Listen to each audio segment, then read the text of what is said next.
Donc vous êtes sur un webinaire SKF, comment protéger vos équipements de l'érosion électrique.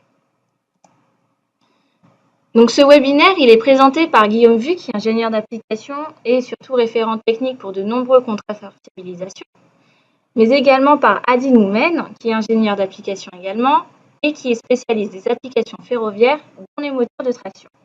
Donc bonjour à vous deux, je laisse la main à Guillaume Vu. Merci Sarah. Donc effectivement pour ce webinaire, donc on vous propose l'agenda suivant. Donc dans un premier temps, on fera un retour théorique sur les causes des passages de courant à travers les roulements de moteur. Ensuite, on fera un point sur comment identifier que les roulements sont bien morts d'un passage de courant. Et dans un troisième point, on évoquera les solutions à mettre en place pour éviter ce type d'avarie prématurée. Donc alors pourquoi aujourd'hui on parle de plus en plus de passages de courant à travers les roulements de moteurs électriques? C'est notamment dû à une présence de plus en plus accrue des variateurs de fréquence pour piloter les moteurs industriels. Donc ces équipements de pilotage présentent de nombreux avantages pour les exploitants d'équipements industriels. Donc comme on est capable de piloter la vitesse, ça offre une meilleure flexibilité pour la production, ça permet de limiter la taille des moteurs, d'augmenter les rendements. Donc populaire au point qu'on estime qu'environ 70% des moteurs électriques sont actuellement équipés d'un variateur de fréquence. Ces variateurs de fréquence sont basés sur la commutation de transistors, une commutation rapide, qui a pour conséquence de générer des pics de tension qui sont à l'origine de courants parasites dans les moteurs électriques. Donc c'est vraiment le fonctionnement normal du variateur qui va être source de courants parasites pour le moteur. Donc les conséquences sur le roulement, qu'est-ce qu'elles sont? En cas de présence d'un courant au sein du moteur, il va avoir tendance à passer au travers du roulement. Donc un moteur électrique, le rotor est en général guidé en rotation par deux roulements. Si on fait un zoom au niveau du contact entre les éléments roulants et les pistes, donc le courant, s'il a une certaine tension, il va être capable de passer la barrière faite par le lubrifiant, enfin l'isolation du lubrifiant et du jeu au sein du roulement, donc de l'air gap. Et donc ce courant va passer au niveau du contact. Qui dit courant dit échauffement important, et donc les conséquences pour le roulement, ça va être les suivantes. Donc un échauffement important qui va se traduire par une dégradation du lubrifiant. Donc ici on voit de la graisse carbonisée. Et aussi l'échauffement va se traduire par une dégradation des surfaces métalliques. On va parler de cratères, on va parler de cannelures. Donc on verra par la suite du webinaire quels sont les mécanismes d'apparition de ces faciès très typiques des passages de courant. Mais donc voilà la conséquence du passage de courant, c'est vraiment une avarie prématurée du roulement. Alors c'est intéressant de revenir à la cause du passage de courant à travers les roulements. Si on se concentre sur un équipement industriel, donc là on a représenté un schéma d'une pompe pilotée par un moteur électrique. Les sources de passage de courant, elles sont les suivantes. Dans un premier temps, on a le moteur en lui-même, de par sa conception.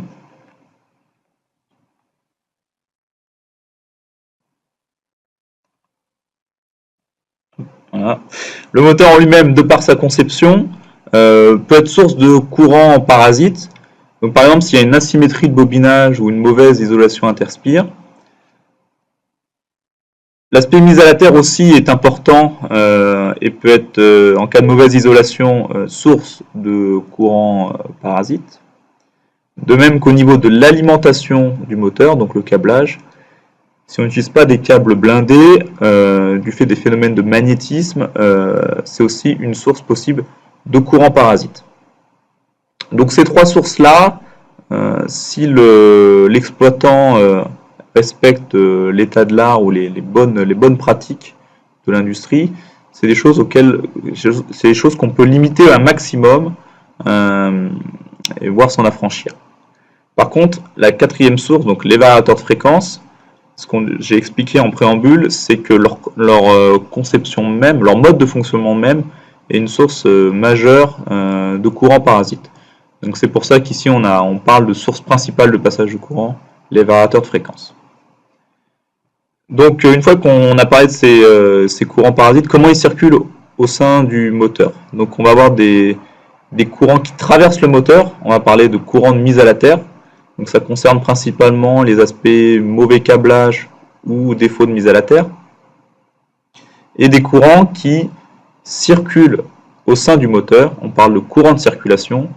Et c'est notamment ce mode de courant qui est présent lorsqu'il y a un variateur de fréquence. Alors au niveau des mécanismes, j'en parlais, comment ça se traduit pour le roulement en termes de dégradation. Donc le courant, on l'a vu, passe au niveau du contact entre l'élément roulant et la piste. Dans le cadre de courant de mise à la terre, on va parler de courant de très haute intensité, donc qui va générer un échauffement local important, un arc électrique et une fusion locale de la matière. Donc on va avoir soudure due à l'échauffement. Le métal refroidi va se faire arracher du fait de la circulation des éléments roulants au sein du roulement. Et les particules solides issues de la piste ou des billes vont se faire laminer dans le roulement. Donc en termes de faciès de dégradation, c'est ce qu'on voit sur ces photos-là, ce sont des cratères qui sont très caractéristiques du passage de courant. Et ce mode de défaillance est appelé survoltage au sens strict de la norme ISO 15243, qui est la norme ISO qui classe les modes de défaillance des roulements. Donc voilà, ça concerne essentiellement les courants de mise à la terre qui sont donc du coup, comme je disais, caractérisés par la haute intensité. Et on a donc des cratères qui sont assez visibles et assez profonds. Alors on avait vu que l'autre faciès offert par la dégradation était les cannelures. Alors ça concerne essentiellement les courants de circulation, donc les fameux courants qui sont générés par la présence d'un variateur. Donc ces courants sont de plus faible intensité, mais ils sont quand même présents. Et donc du coup on a un faciès qui est un peu différent, ça se traduit d'un point de vue macro en termes de cannelure. Et si on zoome vraiment sur la matière, en fait le phénomène est le même que pour le survoltage. On va avoir localement plein de petits cratères qui se forment, et leur multitude et leur répartition font que ça va créer ce genre de faciès sur les pistes. Donc on voit bien que c'est vraiment au niveau du contact bille élément roulant piste que se fait la dégradation. Sur la photo là on reconnaît un contact ponctuel entre une bille et une piste d'un roulement rigide à bille, alors que sur la photo de droite c'est un contact linéique, donc c'est vraiment ce qu'on s'attend à voir dans un rouleau cylindrique. D'un point de vue dégradation, quelque chose qui est très caractéristique, c'est les billes qui ont cet aspect terne, donc c'est un autre indice qui nous permet de dire qu'on est en présence d'un passage de courant. Donc vraiment l'aspect terne par rapport à la brillance originale de la bille. Si on zoome sur la matière, l'aspect suréchauffement local, très important, se traduit en termes de modification de la dureté de la piste. Pourquoi? Parce que l'échauffement local permet de faire un nouveau traitement thermique, non maîtrisé mais nouveau traitement thermique quand même, qui se traduit par une augmentation de la dureté. Donc là où on avait une dureté originelle de la piste autour de 56 HRC, donc la dureté due à la fabrication en usine, on se retrouve en surface, là où il y a eu l'arc électrique, à une dureté augmentée. Donc ici on indique 66 à 68 HRC. Donc on augmente la dureté, mais on augmente aussi la fragilité du matériau, avec un matériau beaucoup plus cassant, et c'est pour ça que d'ailleurs l'élément roulant suivant arrache la matière et crée ces micro-cratères. Donc pour votre information, au sens strict de la norme ISO 15243, on parle ici de passage de courant. Donc on a le survoltage pour les intensités importantes de courant et le passage de courant pour des intensités moindres. Mais la conséquence pour le roulement, c'est la même, c'est une avarie prématurée. Donc en résumé, ce qu'il faut retenir de ces deux slides, c'est que le passage de courant laisse des traces très caractéristiques et très significatives sur le roulement. Et c'est très intéressant pour nous parce qu'on est capable vraiment d'identifier que le mode de défaillance est lié à un passage de courant. Donc, quand on est sujet à une avarie prématurée d'un équipement, on peut vous aider ici là, chez SKF au sein du service technique, puisqu'on est souvent amené à faire de l'analyse de pièces. Ça peut se faire par des modes différents. Donc dans un premier temps, on peut fonctionner par photo, donc, ce qui permet d'avoir de la réactivité et de faire au plus simple. Alors c'est faisable pour ce mode de défaillance parce que, comme je le répète une fois de plus, ça laisse des traces assez caractéristiques, assez visibles. Souvent le défaut est assez évident. Cette analyse sera souvent systématiquement accompagnée de quelques questions supplémentaires afin de vérifier que le fonctionnement théorique du moteur électrique est conforme, c'est-à-dire que les roulements ont bien été dimensionnés, que le lubrifiant utilisé est le bon, que les intervalles de lubrification appliqués sont les bons.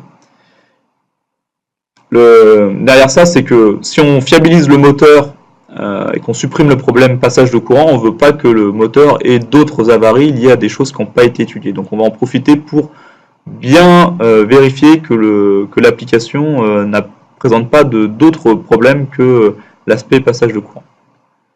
Alors dans le cas où on a un peu un doute et que la photo n'est pas vraiment parlante, bien sûr, on fait de l'inspection de pièces physiques, donc vous pouvez nous envoyer les roulements pour qu'on les regarde.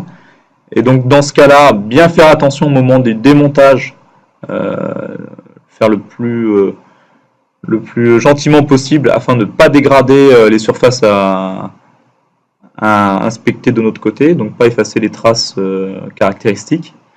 Donc des fois c'est pas forcément faisable, mais bon, faire au mieux. Et ces passages de courant peuvent des fois ne pas être vraiment visibles à l'œil nu dans le cadre de vraiment de micro-cratères.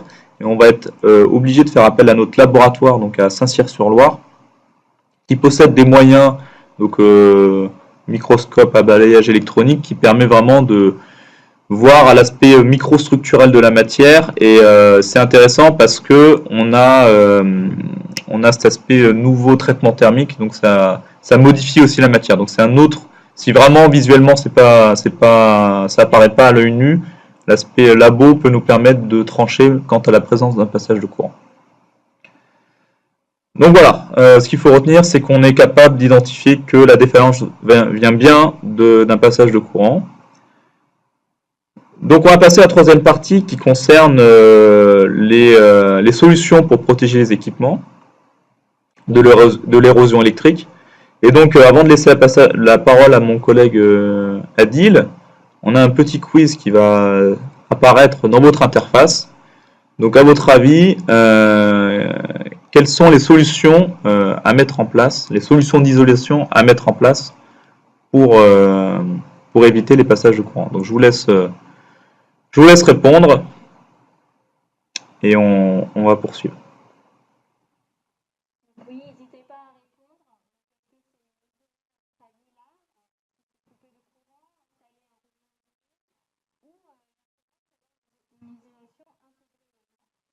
Si vous avez notre avis sur la question, n'hésitez pas aussi à le préciser dans le chat. Donc il vous reste 10 secondes pour répondre. Donc, et après, on va un peu donc, Adil, Guillaume, apparemment, beaucoup ont répondu que c'était installer un roulement isolé. D'autres prévoient l'isolation intégrée au logement ou même isoler l'arbre. Personne n'a choisi, couper le courant. Donc, Adil. Oui, la plupart des personnes ont répondu la bonne réponse, donc installer un roulement isolé, sachant que, comme expliqué par Guillaume, donc on a deux courants parasites qui vont circuler dans le moteur, soit dans le moteur, soit à travers le moteur.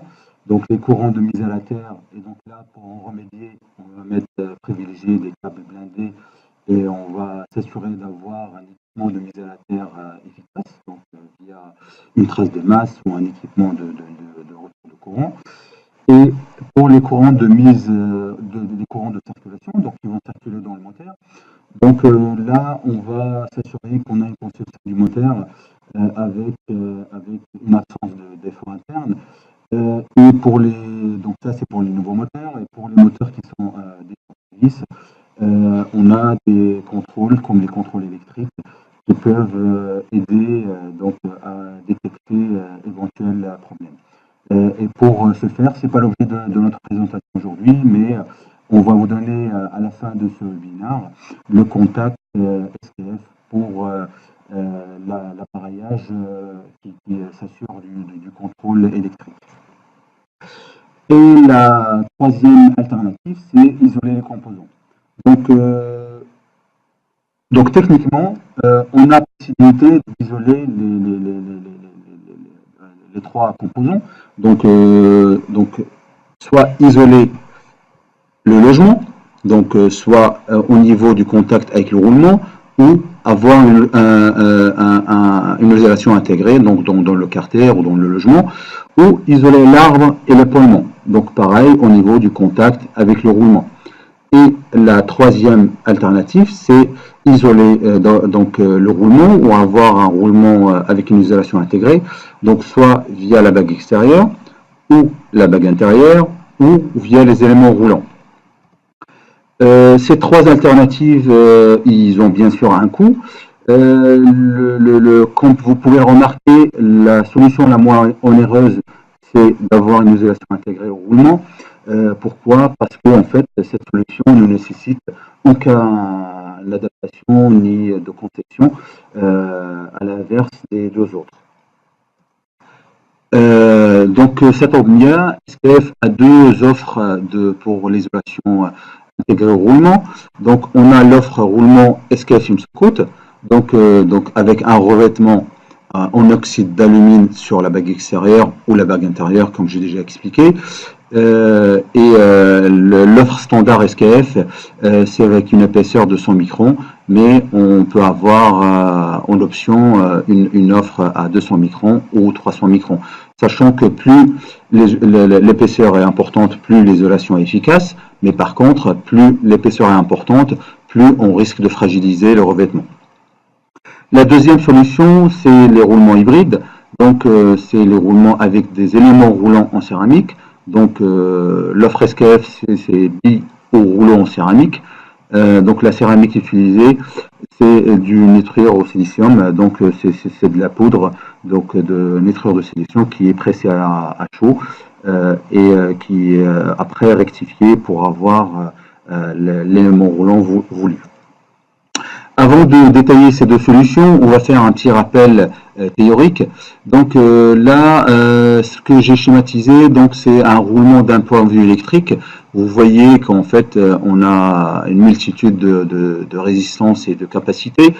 Donc là, c'est un roulement monté. Donc on voit l'arbre ici et le logement. Et si on zoome sur cette partie-là, donc la partie revêtement qui nous intéresse, la partie revêtement céramique, on va avoir la formule suivante de l'impédance. Donc c'est en fonction de la résistance et de la capacitance. Et on peut, donc la capacitance, elle est en fonction de A, donc area en anglais, donc de la surface et de l'épaisseur. Donc comme j'ai déjà expliqué, donc plus l'épaisseur est importante, plus la capacité est importante, et sinon plus la surface est grande, plus la capacité est importante et moindre est l'impédance. Donc en fait le but c'est d'avoir une isolation efficace et c'est d'avoir une impédance accrue.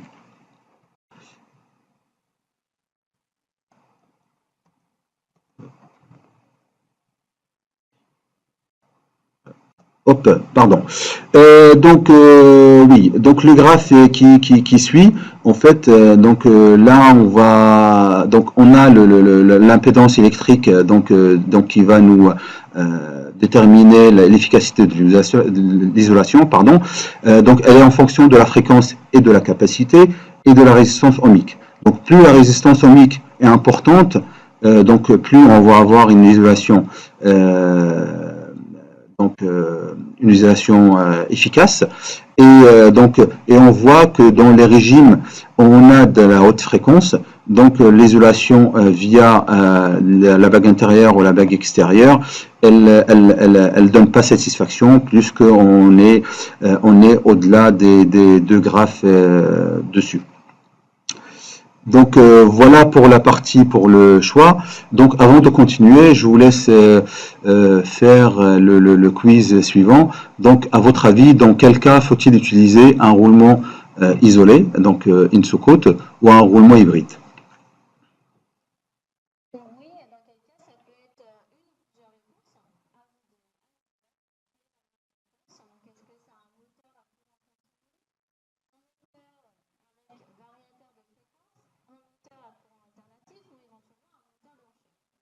Si vous avez d'autres suggestions, à le préciser dans le chat. Donc, tout le monde est en train de répondre. 10 petites secondes pour répondre. On laisse le temps. Très bien. Donc, avant que Adil continue, il vous donne la réponse. Donc, on a à peu près une majorité qui dit que c'est quand on a deux moteurs de fréquence, donc on utilise un roulement isolé. C'est un moteur à courant alternatif et un moteur de recherche également. Ça peut être utilisé. Donc, quelqu'un utilise un SCF in-so-code ou un hybride.